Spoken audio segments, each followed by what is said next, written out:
Welcome to Allan Reports TV. I'm your host, Allan Labucan from allanberryreports.com. Today we have a new installment of our In the News show, and this is the show where we talk about resource companies with recent developments. On today's show we have two resource companies to talk about. One is involved with gold and copper, and the other is involved with diamonds. As always, before we get started, I'd like to send out some thank yous. We use youtube.com and ustream.tv to produce and broadcast these shows and have them for you to watch at your leisure.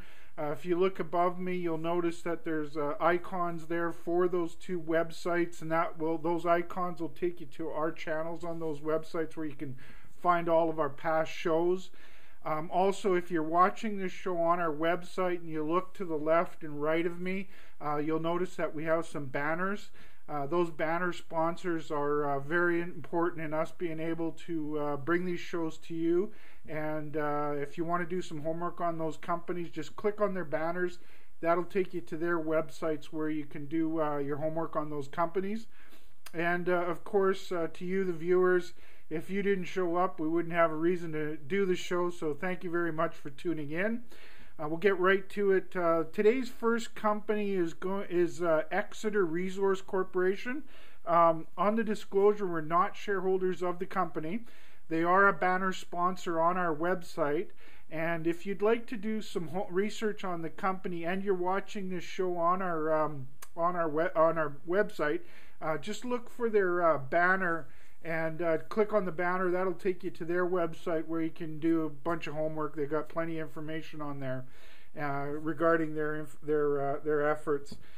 Their past coverage, they are a featured company in our Allan Berry Reports email newsletter. We started coverage of them on March 31st, 2009, which was our 23rd edition. If you look above me, you'll see a reports button. Just click on that, and that'll take you, and you can find that 23rd edition. We've also had them on our past shows here on our Ustream channel. Just look for the July 22nd show, and then on our YouTube channel, look for October the 6th and April the 21st. So the news, I'm going to pull up their website here. The news that we're looking for was on, they've had a couple news releases. One was on October the 27th. In that one, they announced that Exeter had closed a $50 million bought deal financing.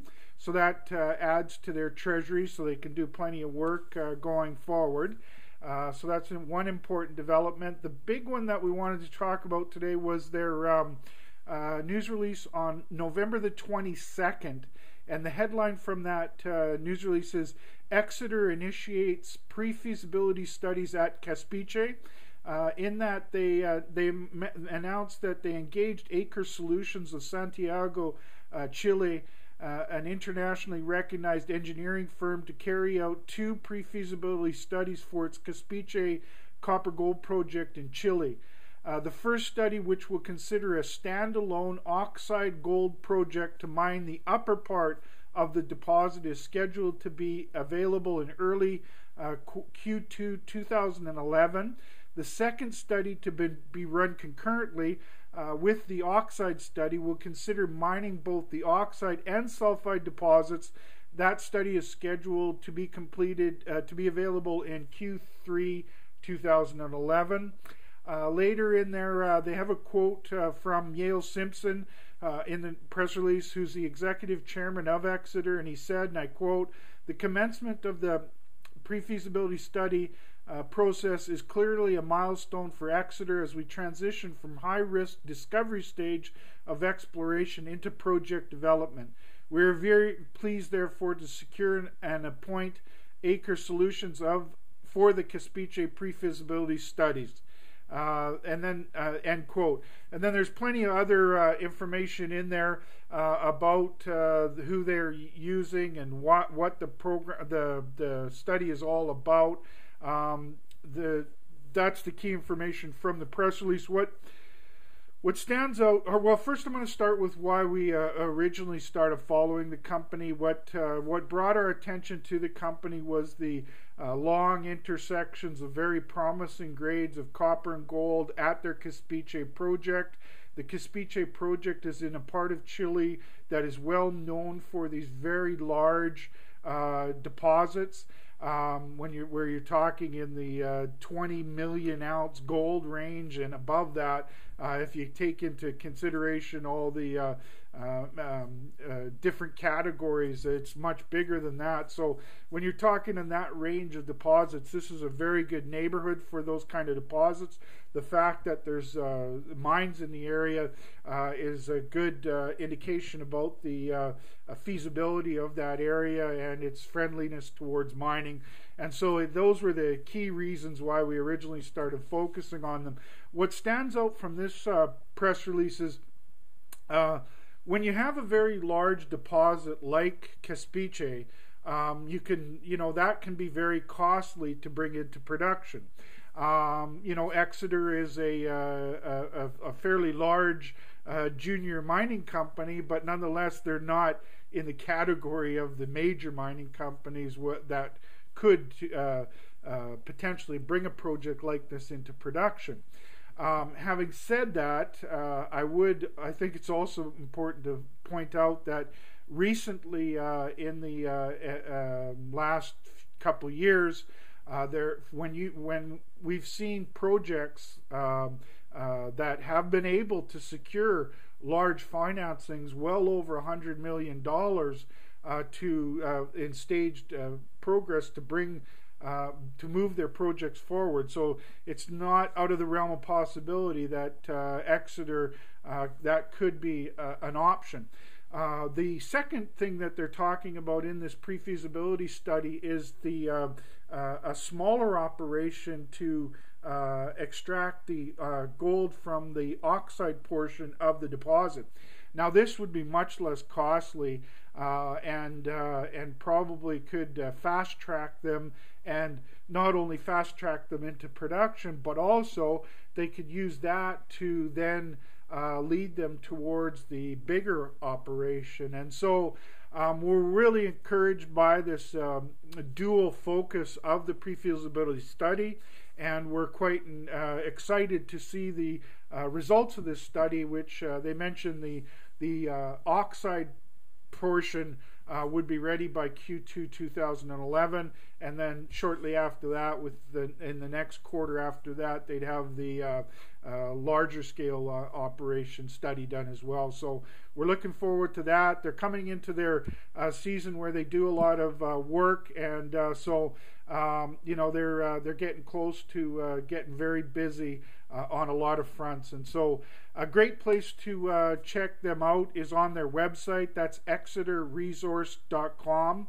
Or again, if you're watching the show on our website, just click on their banner and that'll take you to their website where you can find these press releases. So that's a wrap on our chat regarding Exeter. The next company we're going to talk about today is Peregrine Diamonds. On the disclosure, we are shareholders of the company. Our past coverage includes they are a featured company in our Allan Reports email newsletter. We started coverage of them on our December 18th, 2008 edition, which was our 21st edition. Again, just look above me. You'll see the reports section. Click on that and you can find that 21st edition. We've had them on a bunch of our past shows. On our Ustream channel, we had them on the July 20th and August 12th shows. And on our YouTube channel, we had them on the May 19th, September 9th, October 6th, and November the 17th. Again, just click on those icons above me there for the YouTube and Ustream channel, and you can find the shows on those dates. Their website is pdiam.com. We're looking for, we're going to start here. They have had, since we last covered them on November the 17th, they've had 4 really important news releases. Not going to be able to go into a lot of detail. I'm going to give you the dates so you can find them on their website.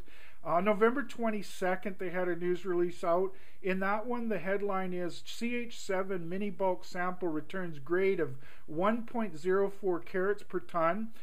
15 diamonds over a half a carat, including one at 6.53 carats, 2.18, and 1.24 carat stones. Those are very nice sized stones from a mini bulk sample. So that's a very encouraging development. Then on November 25th, they had a news release out with the headline being Peregrine announces coarse diamond distribution in the CH44 kimberlite at Chidliak. They go into details about the results from that, including the diamond distribution, and that also you can find on their website. Then on December the 1st, they announced that Peregrine maintains a 49% interest in the Chidliak project. The work has been completed now where BHP Billiton, their partner, has earned in their 51% interest. So going forward, it'll be a 51% interest for BHP, 49% interest for Peregrine. That leaves them with a very large chunk of this project, and we're quite excited about them having that kind of a position in the joint venture.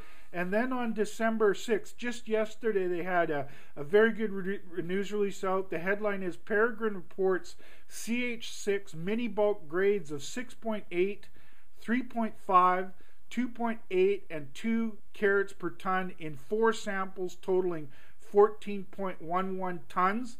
Exceptional white colorless diamond population with high clarity and superior shapes. There's plenty of details in all of these press releases. This one on December 6th was quite exciting to me. I've been following the diamond business for almost 20 years now here in Canada, since the early stages of discoveries in Canada, and one of the most prolific and exciting deposits in Canada. This new discovery by Peregrine rivals that major deposit that was found up in the Northwest Territories, and from a very small sample, they have grades that are very similar to one of the most prolific diamond deposits in Canadian history. And so and they still got a lot more work to do to come up with the sort of an ultimate or the final grade on the deposit, but it's a really a real significant breakthrough and jumping over a major milestone. They may have a deposit there in CH6 that rivals the most prolific and highest grade deposit in Canada. So we're obviously very excited about that development. And again, all of that can be found on their website at pdiam.com. We always recommend that people do their homework, and on Peregrine's website you can find plenty of information to do that homework. So that's a wrap on our In the News segment today. Before closing, we'd like to stress that this show and our reports are for information purposes only. We aren't making buying or selling recommendations. It is important for you to do your own research and speak with your financial advisors before making any investment decisions. We're always trying to grow our audience, and any efforts you can make to let your friends that follow the markets know about our website, our shows, our reports, that's greatly appreciated. We also greatly appreciate you taking the time to watch the shows. We know that everybody is very busy these days, and we strive to produce a show that saves you time and brings you helpful, high-quality information. Our next show will be tomorrow. We're going to do another In the News show, and we'll be discussing recent developments from some resource talks with high-quality projects.